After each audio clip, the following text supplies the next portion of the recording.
ರಾಜ್ಯ ಕಾಂಗ್ರೆಸ್ ಪಾಳ್ಯದಲ್ಲಿ ಕುರ್ಚಿ ಕದನ ತಾರಕಕ್ಕೇರಿದೆ. ಒಂದು ಕಡೆ ಕಾವೇರಿ ಇರುವಂತಹ ಕುರ್ಚಿ ಫೈಟ್ ಸಾಕಷ್ಟು ಕುತೂಹಲಕ್ಕೆ ಕಾರಣ ಆಗಿದೆ. ಕುರ್ಚಿ ಕದನಕ್ಕೆ ಸಿದ್ದು ಡಿಕೆಶಿ ತಾತ್ಕಾಲಿಕ ಬ್ರೇಕ್ ಹಾಕಿದ್ದಾರೆ. ಅಧಿವೇಶನ ಇದೆ, ಡಿಸೆಂಬರ್ 8ನೇ ತಾರೀಕಿಂದ ಚಳಿಗಾಲದ ಅಧಿವೇಶನ ಬೆಳಗಾವಿಯಲ್ಲಿದೆ. ಹಾಗಾಗಿ ತಾತ್ಕಾಲಿಕ ಬ್ರೇಕ್.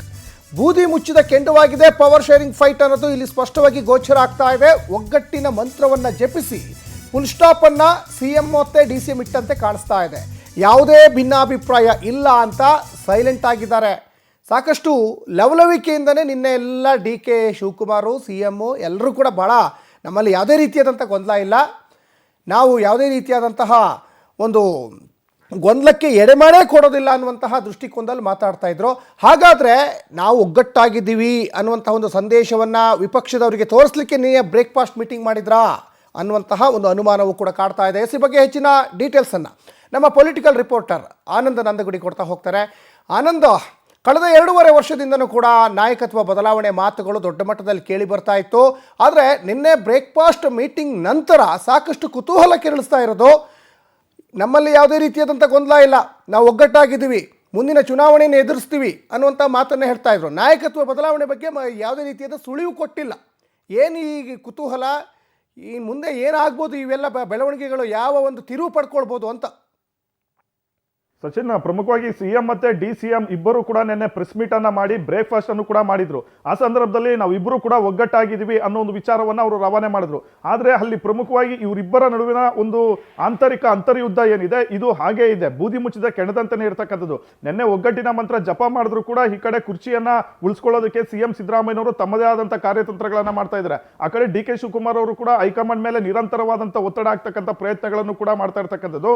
ಮತ್ತೊಂದು ಕಡೆ ನಿನ್ನೆ ಪ್ರಿಯಾಂಕ್ ಖರ್ಗೆ ಮತ್ತೆ ಶರತ್ ಬಚ್ಚೇಗೌಡ ಇಬ್ಬರು ಮಲ್ಲಿಕಾರ್ಜುನ್ ಖರ್ಗೆ ಮತ್ತೆ ರಾಹುಲ್ ಗಾಂಧಿ ಜೊತೆ ಒಂದಷ್ಟು ಮಾತುಕತೆಯನ್ನ ಮಾಡಿ ಈ ಒಂದು ವಿಚಾರಗಳನ್ನ ರಾಜ್ಯ ಕಾಂಗ್ರೆಸ್ ನಲ್ಲಿ ಬೆಳೀತಾ ಇರ್ತಕ್ಕಂಥ ಒಂದು ಕುರ್ಚಿ ಕದನದ ವಿಚಾರಗಳನ್ನ ಮತ್ತೆ ಕೆಲವು ಸಚಿವರು ಶಾಸಕರ ಅಭಿಪ್ರಾಯಗಳನ್ನ ಹೈಕಮಾಂಡ್ಗೆ ಮುಟ್ಟಿಸ್ತಕ್ಕಂಥ ಒಂದು ಕೆಲಸವನ್ನ ಮಾಡಿದ್ದಾರೆ. ಈ ನಡುವೆ ಡಿಸಿಎಂ ಡಿ ಕೆ ಶಿವಕುಮಾರ್ ಅವರು ಶತಾಯಗತಾಯ ಡಿಸೆಂಬರ್ನಲ್ಲೇ ಕುರ್ಚಿಯನ್ನ ಗದ್ದುಗೆ ಏರ್ಲೇಬೇಕು ಅನ್ನೋ ಒಂದು ಪಣವನ್ನ ತೊಟ್ಟಿರ್ತಕ್ಕಂಥದ್ದು. ಹಾಗಾಗಿ ಅವರು ನಿರಂತರವಾಗಿ ಹೈಕಮಾಂಡ್ ಮೇಲೆ ಒತ್ತಡಗಳನ್ನ ಹಾಕ್ತಾ ಇದ್ದಾರೆ. ನಿನ್ನೆ ಪ್ರೆಸ್ ಮೀಟ್ ಅಲ್ಲಿ ನೀವು ಗಮನಿಸಬಹುದು, ಸಿಎಂ ಸಿದ್ದರಾಮಯ್ಯನವರಿಗೆ ವಚನದ ಬಗ್ಗೆ ಪತ್ರಕರ್ತರು ಪ್ರಶ್ನೆ ಮಾಡಿದಂತ ಸಂದರ್ಭದಲ್ಲಿ ಯಾವುದೇ ವಚನ ಇಲ್ಲ ಅನ್ನೋ ಒಂದು ವಿಚಾರವನ್ನ ಅವರು ಪ್ರಸ್ತಾಪ ಮಾಡಿದ್ರು. ಅಂತಿಮವಾಗಿ ಹೈಕಮಾಂಡ್ ತೀರ್ಮಾನ ಮಾಡುತ್ತೆ ಅನ್ನೋ ಒಂದು ವಿಚಾರವನ್ನಷ್ಟೇ ಪ್ರಸ್ತಾಪ ಮಾಡಿದ್ದು. ಮತ್ತೊಂದು ಕಡೆ ಡಿ ಕೆ ಶಿವಕುಮಾರ್ ಅವರು ನಿರಂತರವಾಗಿ ಪೋಸ್ಟ್ಗಳನ್ನ ಮಾಡ್ತಾ ಇದ್ದಾರೆ, ವಚನದ ಬಗ್ಗೆ ಮಾತಾಡ್ತಾ ಇದ್ದಾರೆ, ತ್ಯಾಗದ ಬಗ್ಗೆ ಮಾತಾಡ್ತಾ ಇದ್ದಾರೆ, ನಂಬಿಕೆಗಿಂತ ದೊಡ್ಡ ಗುಣ ಇಲ್ಲ ಅಂತ ಮಾತಾಡ್ತಾ ಇದ್ದಾರೆ. ಆದ್ರೆ ಸಿದ್ದರಾಮಯ್ಯನವರು ಯಾವೊಂದು ಮಾತನ್ನು ಕೂಡ ಒಪ್ಕೊಳ್ಳೋದಕ್ಕೆ ರೆಡಿ ಇಲ್ಲ. ಹೈಕಮಾಂಡ್ ಹಂತದಲ್ಲಿ ಯಾವುದೇ ರೀತಿಯ ಮಾತುಕತೆ ಆಗಿಲ್ಲ, ನಾನು ಯಾರಿಗೂ ವಚನವನ್ನ ಕೊಟ್ಟಿಲ್ಲ ಅನ್ನೋ ಒಂದು ವಿಚಾರವನ್ನ ಸಿದ್ದರಾಮಯ್ಯನವರು ಪ್ರಸ್ತಾಪ ಮಾಡ್ತಾ ಇರ್ತಕ್ಕಂಥದ್ದು.